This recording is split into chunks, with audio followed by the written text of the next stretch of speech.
Selamat datang kembali di channel Belajar Struktur di UBL. Di channel ini kalian bisa belajar mengenai analisa struktur, perencanaan struktur, dan rekayasa gempa.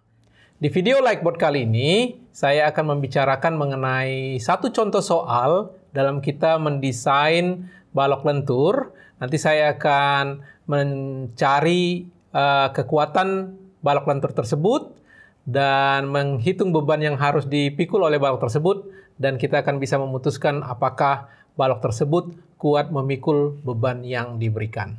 Oke, coba kita lihat contoh soal berikut ini. Ini ada sebuah balok sederhana yang panjangnya 6 meter, tumpuan sendi roll, dibebani beban merata sebesar 4.000 kg per meter. Beban merata ini sudah merupakan beban ultimate, jadi sudah kombinasi load factor dari beban mati atau beban hidup misalkan. Bagi kalian yang masih ingin memahami mengenai beban ultimate, bisa dilihat di playlist mengenai LRFD pendahuluannya ya.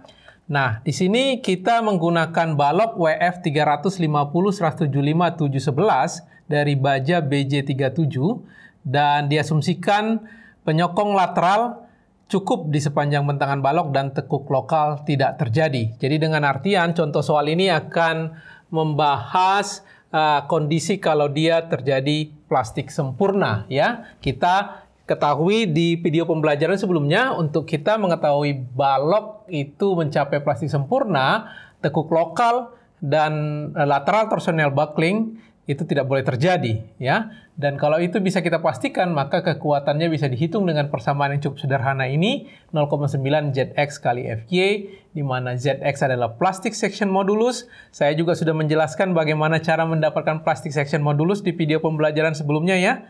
Dan FY adalah kuat lelehnya. Oke, tahap pertama adalah kita kembali lagi ke konsep LRFD bahwa dalam hal ini balok lentur, kalau kita mau mengetahui at the end, kan kita mau ketahui apakah dia kuat apa enggak. Artinya itu dengan perkataan lain, apakah kekuatan yang direduksi tersebut, ya, ini kan kekuatan, ya, yang ini dalam artian ini, apakah kekuatan nantinya ini itu lebih besar atau paling tidak sama dengan momen ultimate yang akan dipikul. Dalam hal ini bebannya, ya kan? Oke, kita lakukan satu persatu. Ini yang menjadi target akhir kita. VMN, ya, di sini, di mana VMN, karena kita sudah pastikan dia tidak akan mengalami tekuk lokal dan LTB, maka kita akan menghitung menggunakan persamaan tersebut, 0,9 kali ZX-nya. Di sini sudah saya berikan ZX-nya. Untuk balok WF 350 ini 868,2. Dan hati-hati dengan satuannya. Kalau ini saya bermain kembali di dalam satuan milimeter, ini harus saya kalikan 1000 supaya ini jadi milimeter pangkat 3 dikalikan dengan FY. Dalam hal ini adalah terbuat dari BJ37 tadi ini ya. BJ37 berarti FY-nya itu adalah 240 MPa, Newton per milimeter persegi. Ya, kalau ini kita kalikan dan akhirnya nanti dirubah menjadi satuan kilonewton meter, ini nanti dapatnya 187,5 kilonewton meter. Ya. Jadi ini perkalian ini dapatnya nanti jadi Newton milimeter, lalu dibagikan 1.000.000 supaya dapat jadi kilonewton meter, biar angkanya tidak terlalu besar. Jadi inilah sisi dari persamaan ini, sisi kirinya, ya, inilah dia sisi kirinya. Oke, nah sisi kanannya bagaimana? Sisi kanannya kita bisa menghitung beban ultimate yang dipikul oleh balok ini menggunakan analisa struktur yang sederhana. Bagi kalian yang hendak mempelajari lebih dalam mengenai analisa struktur pada balok, bisa melihat pada playlist di channel Belajar Struktur di UBL. Ada satu playlist lengkap mengenai gaya dalam pada balok ya. Jadi di sini Q ultimate-nya sudah diberikan 4.000 kg meter. Dan kalau kalian pelajari dari analisa struktur, sebenarnya ini cukup sederhana mencari momennya. Ini momennya akan maksimum di tengah, Oke, bentuk bidang momen untuk balok sederhana gini itu akan berbentuk melengkung begini, dan nilai maksimumnya di sini, momen maksimum dalam hari ini karena bebannya sudah ultimate, berarti momen ultimate-nya itu dengan analisa struktur yang sederhana bisa kita dapat ini 1/8 QL kuadrat, QL kuadrat ya. Jadi dalam hal ini berarti momen ultimate-nya adalah 1/8 Q, dalam hal ini 4.000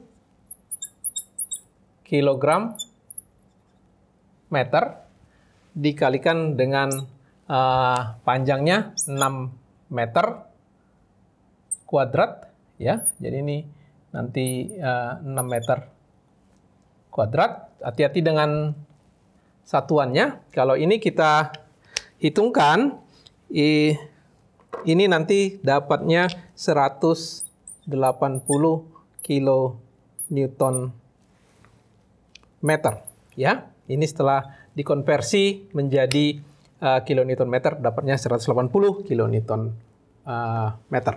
Oke, nah jadi dari dua hasil ini adalah nilai dari yang sisi kanan dari persamaan, ya, sisi kanan dari persamaan. Jadi pertanyaannya, apakah balok ini kuat memikul, apakah balok WF ini kuat memikul bebannya? Kita lihat saja, apakah ini lebih besar dari ini. Jadi karena VMN, ya, dalam hal ini dia 187,5 kilonewton meter, ya, itu lebih besar daripada ini, daripada MU yang nilainya 180 kilonewton meter. Maka kesimpulannya baloknya. Begitu kira-kira mencari kekuatan balok sederhana yang mengalami plastik sempurna. Cukup sederhana memang. Jadi kalau kita bisa buat balok itu mengalami plastik sempurna, perhitungannya jauh lebih sederhana. Nah, ngomong-ngomong, ini balok yang seperti begini, balok seperti begini dengan beban merata yang terlihat seperti ini banyak terjadi pada balok anak. Balok anak itu akan memikul, khususnya di struktur baja, plat satu arah akan memikul, balok anak itu akan memikul seluruh beban mati dan beban hidup yang ada di sebuah bangunan. Ya, mudah-mudahan bisa kalian pahami. Kalau kira-kira ada yang belum paham, silakan komentar, tanyakan di bagian komentar. Dan kalau kalian rasa video pembelajaran ini cukup bermanfaat dan kalian bisa paham cara menghitungnya, satu hal yang saya minta, coba kalian share kepada teman-teman yang lain supaya mereka juga tahu mengenai pembelajaran di channel Belajar Struktur UBL. Di video selanjutnya, saya akan menjelaskan contoh kedua masih dengan kondisi plastik sempurna. Terima kasih buat perhatiannya. Sampai ketemu kembali.